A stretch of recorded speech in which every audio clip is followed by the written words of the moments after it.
Hello, I'm Paul Beckwith. About a year ago, we had a really strange and bizarre event occurring on the summit of Greenland, the Greenland ice sheet, which Greenland, of course, holds a massive amount of ice. If it wasn't there, sea levels would be about 7 meters higher. So about a year ago, it rained on the summit of Greenland, and that's the first time in we think, in recorded history. And there was also a heat wave, and the albedo, or reflectance, of Greenland plummeted, became much, much darker, therefore absorbing a lot more solar radiation. So that greatly increased the melt rate, and that water went into the moulins and traveled through the glacier, and it came out on the coast in record amounts of water flow. What caused this event was an atmospheric river, and these atmospheric rivers are occurring more and more frequently. So the idea that the ice on Greenland will last, decades and decades, even centuries to millennia, I think you can throw those out the window. As we get more and more atmospheric river events, we're going to get more and more abrupt changes in the melt rates of Greenland. So a paper just came out in the last month called Greenland Ice Sheet Rainfall, Heat and Albedo Feedback Impacts from the Mid-August 2021 Atmospheric River. So I'm going to discuss this paper in detail and the significance of it in this video. Okay, so this paper is open source, so anybody can access this paper. If you just Google the title, you can find it and have a look at it. I'm going to talk about the details, but before I do that, let's go back in our time machine to a year ago, and these are the sort of articles that we would have. Rainfalls at the summit of Greenland ice sheet for first time on record. This is the National Science Foundation has a building up there. It's called the Summit Station, where they do ice coring through the ice to the bedrock. This is 10,551 feet in elevation, one of the highest points on Greenland. So generally it's cold there, and rain is unheard of there. So Greenland just experienced a massive melting. This was a year ago, but it rained. It rained at the summit of the ice sheet, nearly 2 miles above sea level. So about 6 a.m., staff woke up to raindrops and water beads condensing on the station's windows. Rain occasionally falls on the Greenland ice sheet, but not on the summit. Never occurring on the summit before. It's usually along the coastlines. So for the entire day, basically, it was raining every hour that the staff were working, making their weather observations. It's the first time that's been observed happening at the station. So raindrops, water condensing, raindrops hitting and sticking to the windows of the station. This rain coincided with a so-called atmospheric river, which brought huge amounts of water vapor and high temperatures right onto the Greenland sheet at that 2-mile-high elevation. It caused extensive melting across the ice sheet. Temperatures were more than 18 degrees Celsius warmer than the average temperature. At the summit, temperatures peaked just above 0 degrees Celsius, or above 32 Fahrenheit. The melt extent peaked at 337,000 square miles, according to the National Snow and Ice Data Center, slightly smaller than the melting event that occurred in the previous month on July 28th. That covered 340,000 square miles of the ice sheet. Only 2012 and 2021 had multiple melt events covering more than 309,000 square miles in a year. The anomalous thing for this event was this huge rain event that encompassed a lot of southern Greenland. Imagine the difference of having rain fall on an ice sheet rather than snow. The rain basically can melt the snow. Rain fell on and off for 13 hours at the station, but they don't know exactly how much rain fell from the ground measurements because there's no rain gauges on the summit because no one expected it to rain at that altitude. Okay, so the summit reaches 10,551 feet in elevation. Temperatures are almost always below freezing. In fact, over the last 32 years, the temperatures at the site have only risen above freezing 3 times, according to the observations from 1989 onward. Ice core data shows that the previous time that there was melting at the ice cap top, so temperatures above zero, was in the 1880s. Rain at the summit can affect the ice sheet differently than if it occurred on the periphery. Okay, rain along the periphery during a warm event generates a lot of meltwater, runs off the ice sheet. But this melt occurred at the summit, so it percolates into the snowpack to colder temperatures and then just refreezes. It doesn't drain all the way to the coast. Okay, so there's some images of, temperatures and the regions, where the heat was coming across. This is the melt in gigatons per day, and this particular event is this spike here. It was a bigger spike in, the earlier month, but it didn't rain at the summit. In this event, it rained. This is a runoff in gigatons here, and the anomalies are shown here. So there was a air circulation pattern common to many past events. So a blocking event in the north central Atlantic Ocean, characterized by a strong high pressure, moderately strong low pressure center, flanking or next to the high pressure system. It moved across Hudson's Bay towards Baffin Island. So the strong pressure gradient caused a strong wind event, blowing warm air across the southwestern Greenland coast northward, carrying huge amounts of water vapor, thus an atmospheric river. So this shows you basically the event. So we've got the outline of Greenland here, and we get the very, very warm, humid air coming up off the west coast of Greenland, coming up quite high up to the summit, causing the rainfall. So these blocking events are not that uncommon, but their severity has increased in recent years, causing these large melt events. Okay, so to see this many melt events at this intensity in such a short period is absolutely remarkable in the historic records that are available to us. The Saturday melt event, this melt event about a year ago, it occurred 9 days earlier than the previous melt event, exceeding 309,000 square miles. This is a surprise. Like mid to late August is a change into autumn in the far north. Sun moves lower in the sky, temperatures cool, decreasing the chances for large melt events. Okay, so Greenland is, like the rest of the world, is changing, rapidly changing. We now see 3 melting events in a decade in Greenland, and before 1990, that happened about once every 150 years. And now rainfall in an area where rain never fell before. And if you go to Earth Null School and you click on, you can click here and choose the date. And I chose August 14th, the 8th month, 14th day, 2021. Okay.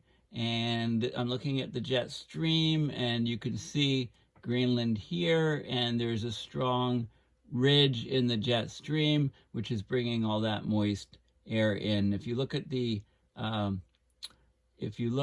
the surface temperatures, the green areas are above zero, and you can scroll through hour to hour and see how this green area changes. So that's where the melt is. Remember, high elevation, unprecedented rainfall in this region. This is an article from the Weather Network. Rainfalls at Greenland summit for the first time in recorded history.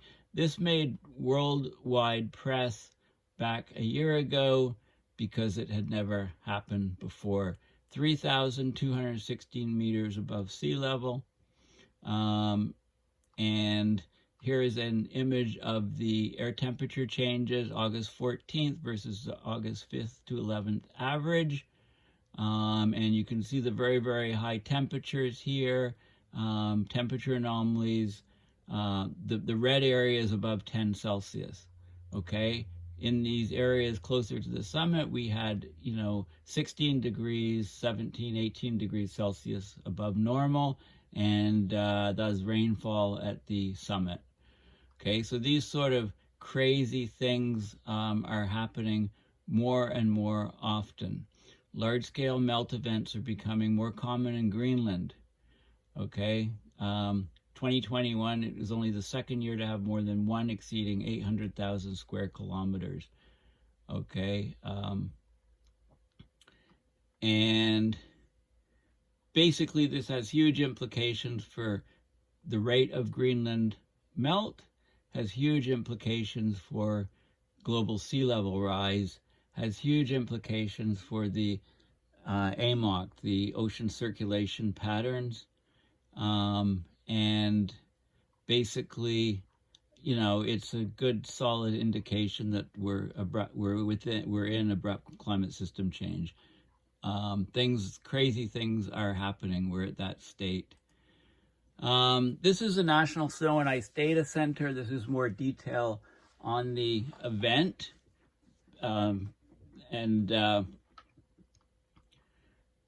Okay, so 9 hours, air temperatures remained above freezing at the summit of Greenland for about 9 hours.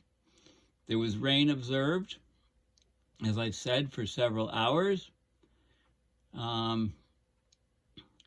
There was a lot of snow ablation, snow melt. So the ice cap was exposed to bare ice. Also, there were regions where the snow just became wet and covered the surface.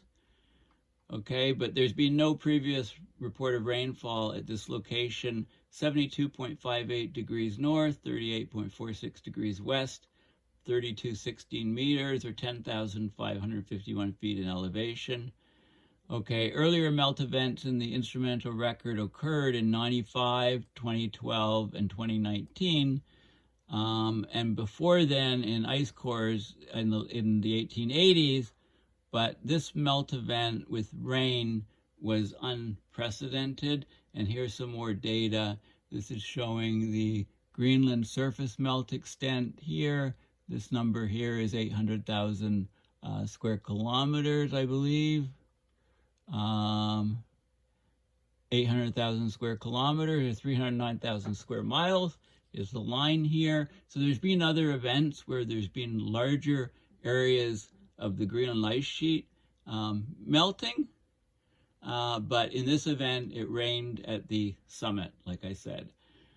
Okay, and there's some more data. There's air temperatures here, sea level pressure. So there was a low pressure. Here's Greenland here, right? Low pressure here, high pressure there, right? Air tries to move from the high to low, deflects to the right in the northern hemisphere, so it comes up this way. So very strong winds were generated in this region, which brought the warm, humid air up into crossing Greenland, hitting the summit, causing the event.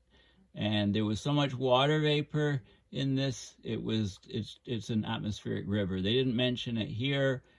Here's the data. Here's some more data. Estimated surface melt this is August 15th, 14th. So this is the event we're talking about. Lots of surface melt, lots of runoff. At the South Dome, down in this region, there was a melt event for 24 hours. At this point here, there was a rain event for over 24 hours, and then the rain went right up into the summit. Okay, just Googling Greenland and looking at maps. Here's a map showing all of the different stations. I think I expanded this. So these are the different stations on Greenland where there's ice coring going on.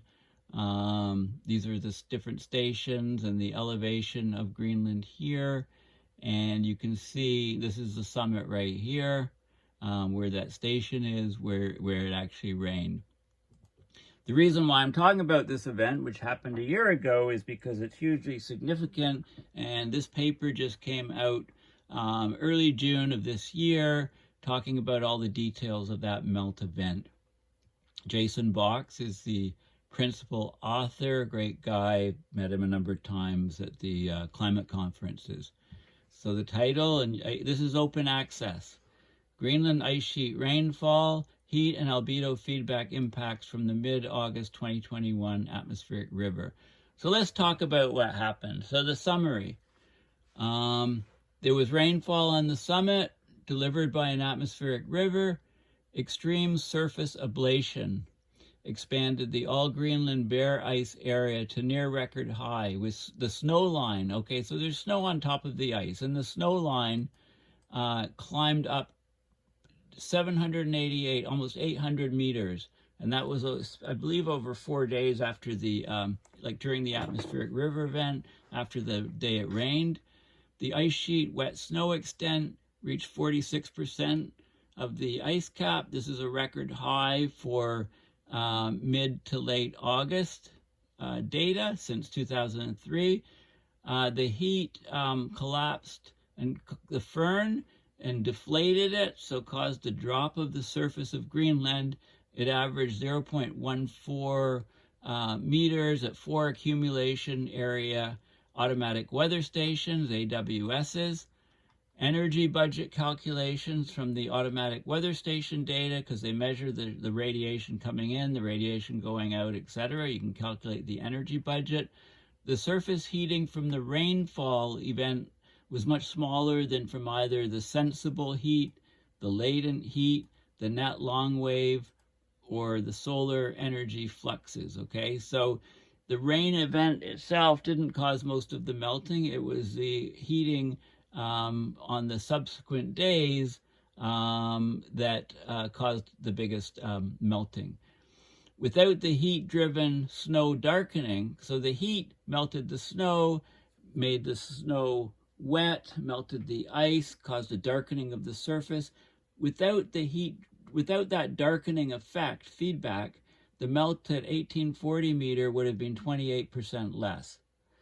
At 1270 meters elevation, a bit lower, without the bare ice exposure, the melting would have been 51% less. The proglacial, above and beyond the glacier, the river discharge on the coast was the highest on record. So the river discharge, let's go back to that map.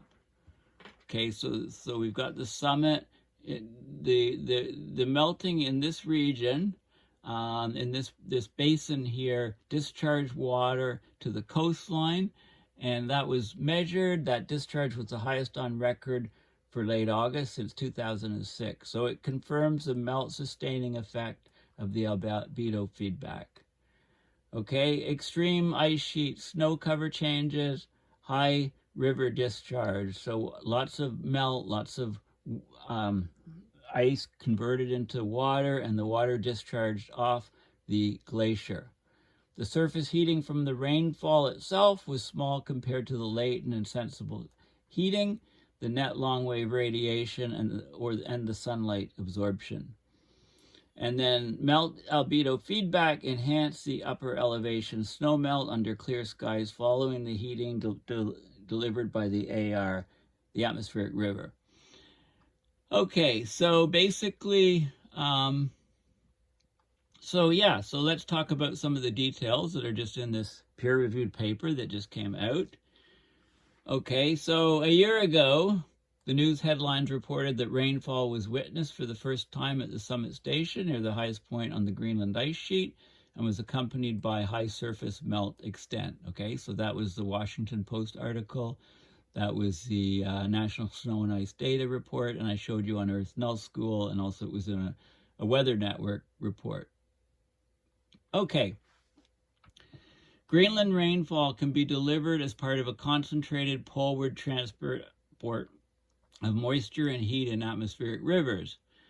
Identified atmospheric rivers promote Greenland melting by movement of air mass over the ocean with upstream development over the 2012 summer North American heat wave. Okay, so massive atmospheric river event in the 2012 North American heat wave event that went on Greenland. So these 2012 atmospheric rivers were responsible for the largest observed single-day Greenland surface ice ablation rate of 0.28 meters per day. Okay, this event last year was 0.14 meters per day, so not quite as high as this.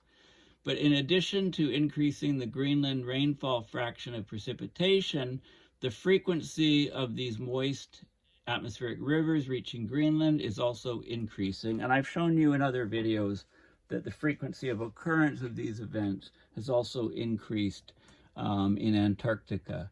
And this is very bad news for ice melt at the poles and for global sea level rise, which I'll have to do a whole separate video on soon. I haven't done one for lately on sea level rise. These more and more atmospheric rivers are reaching the poles, driven by a more highly amplified jet stream pattern. And the jet stream pattern is so highly amplified, it's causing tremendous heat waves right now in Europe and other places. And so I'll talk about how the jet streams has kind of reached a split pattern and is getting stuck in place and is causing all of these heat waves in Europe again this summer.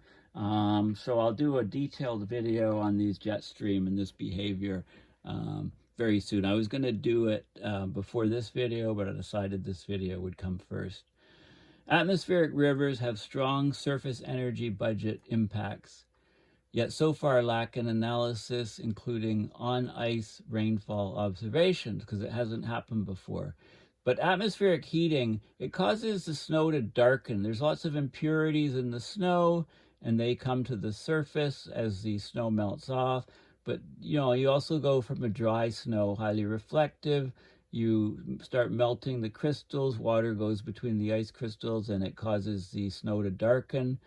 It changes the snow grains, so there's a metamorphism or change of the snow grains. It's no longer dry snow, it's very wet snow, so it's darker. It also, when the snow goes, it exposes the dark bare ice underneath.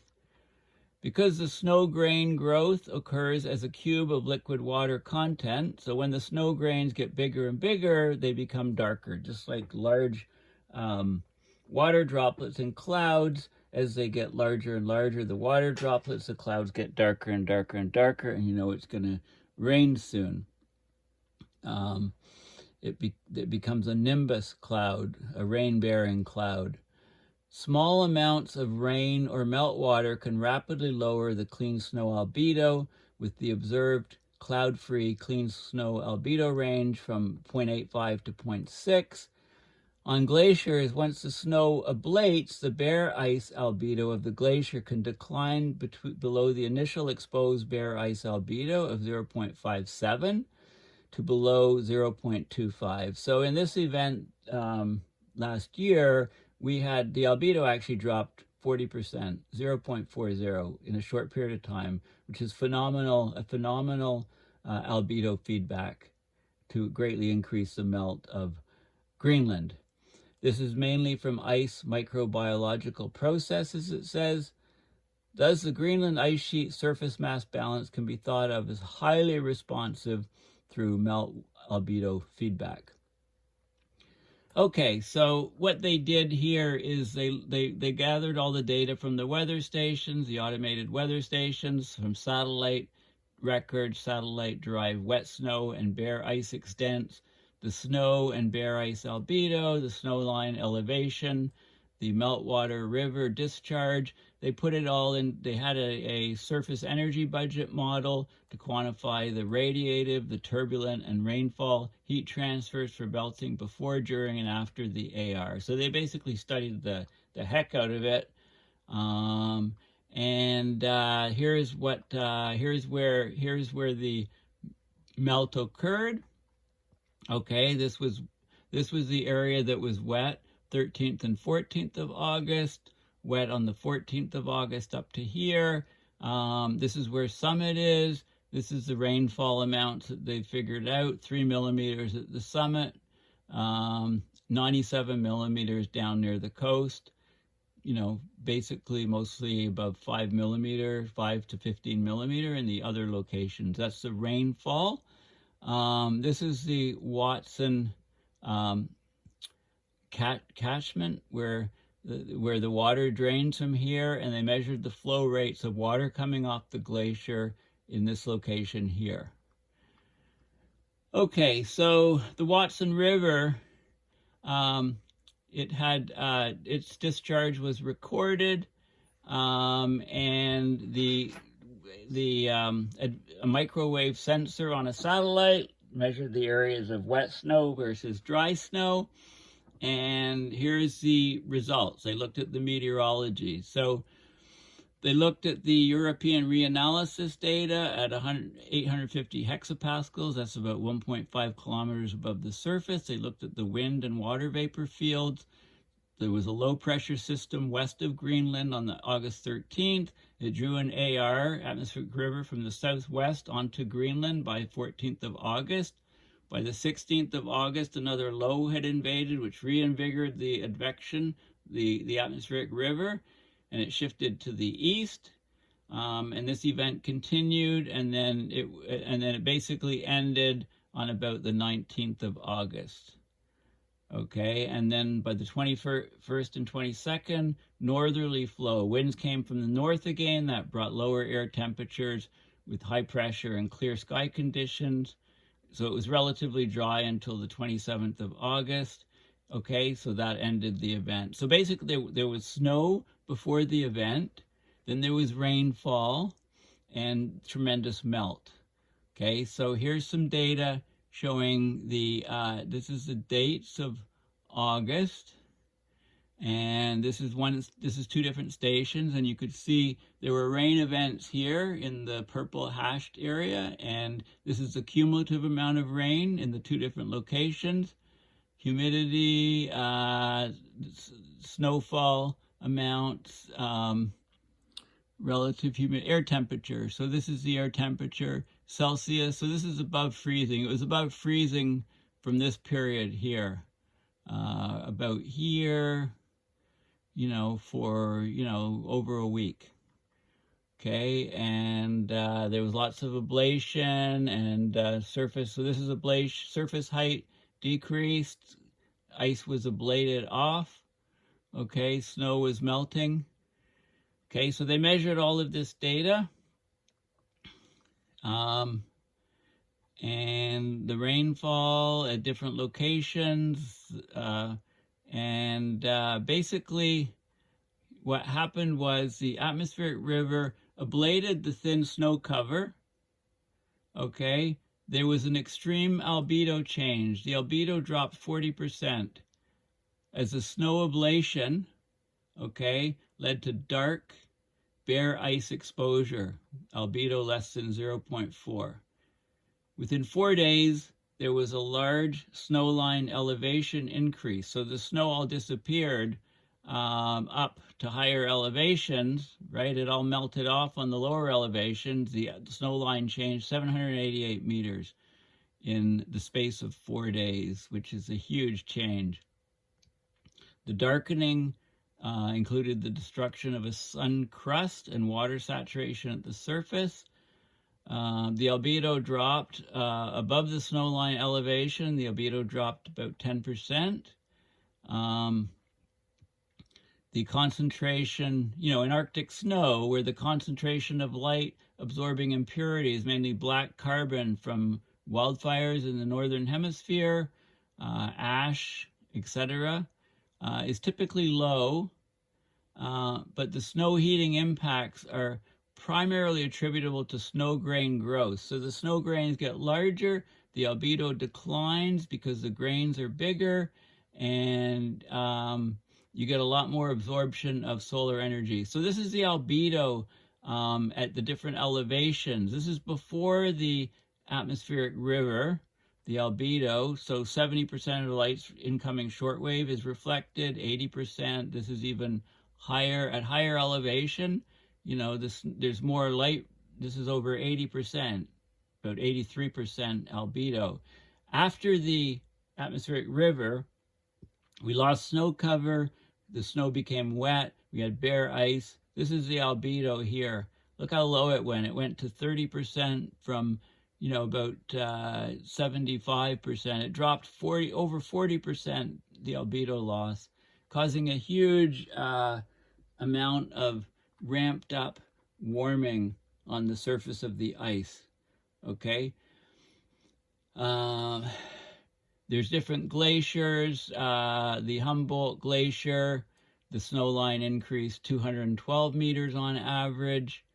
The northeastern ice sheet, 121 meters, snow line increase. So it wasn't just at the summit, it was over a widespread area. Now, in terms of the surface energy budget, at the start of the AR, there was a strong increase in downward net turbulent heat flux from the heat and moisture import initiated melt. So the water vapor that was imported up over Greenland from the atmospheric river, that water vapor condensed into water droplets and ice, releasing huge amounts of energy into the atmosphere.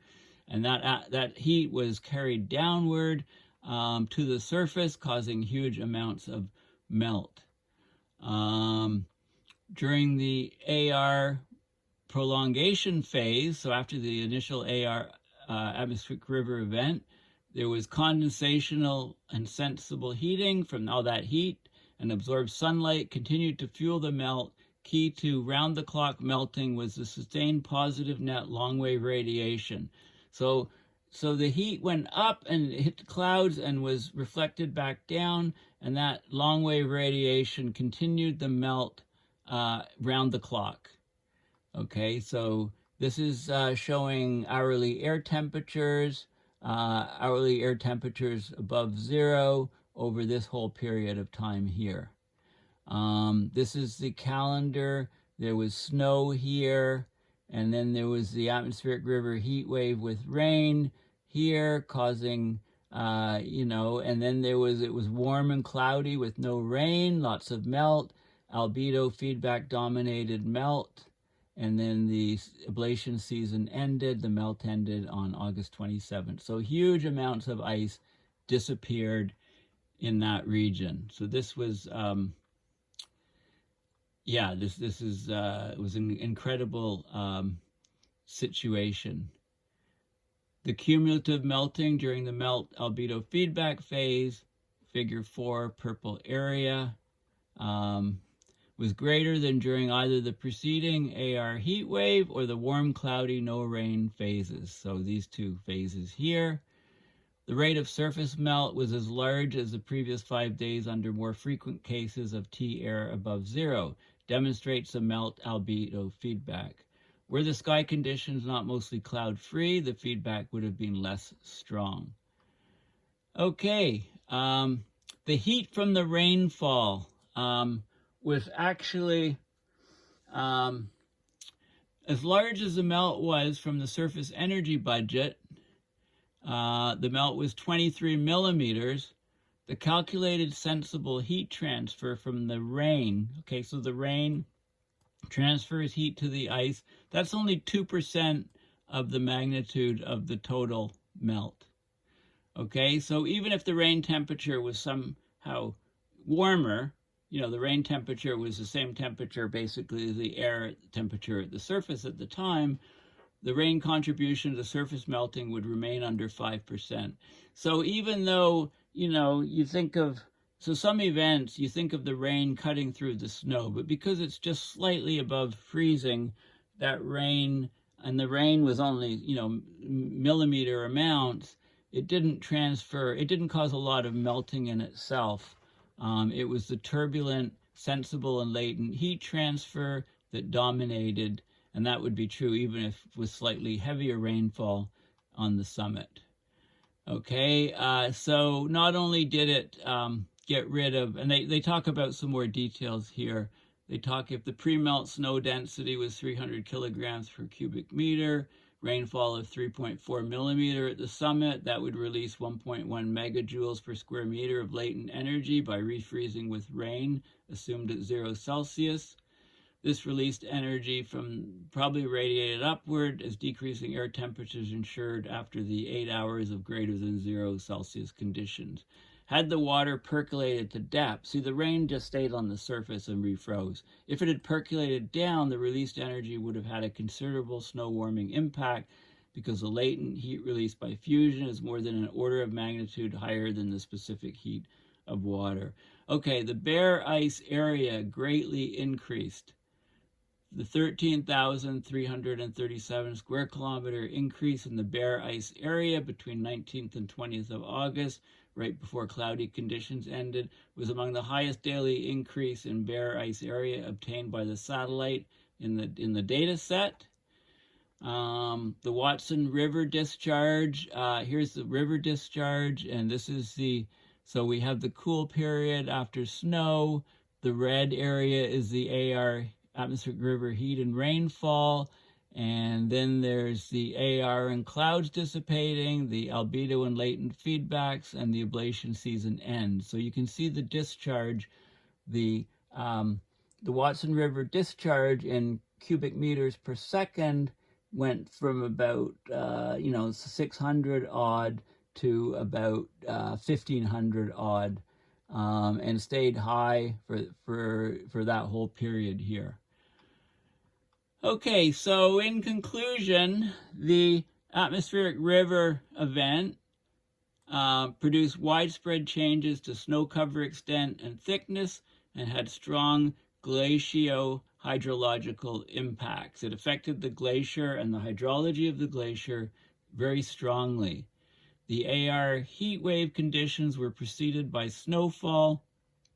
The 2021 melt area and western river discharge was below average until the AR, but with the AR onset, a strong increase in surface turbulent sensible heat, raising the temperature, latent heat from the water vapor in the atmospheric river condensing. That heat was transferred to the surface. It drove extensive clearing of the ablation area of snow cover, so it wiped out a lot of the snow cover, brought the snow line up tremendous amount, and expanded the region, the area over which the surface melted.